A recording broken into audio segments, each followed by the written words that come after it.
Hello mga kaibigan, karating ko lang sa work at eto, magmerienda muna tayo bago tayo mag-harvest ng ating lulutuin ngayon.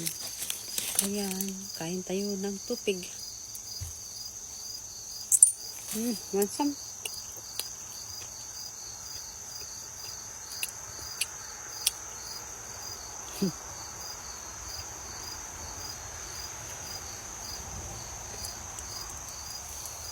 Ang tagal mo ah.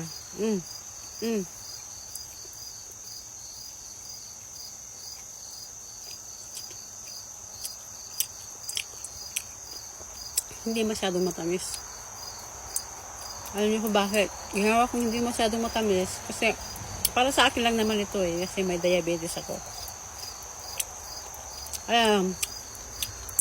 Nag-share ako nito sa may order sa akin ng ampalaya dito sa TikTok. Binigyan ko siya ng tupig. Pero hindi yung ano to hindi pa ito yung masyadong masarap. More. Pati ibon gusto niya tupig.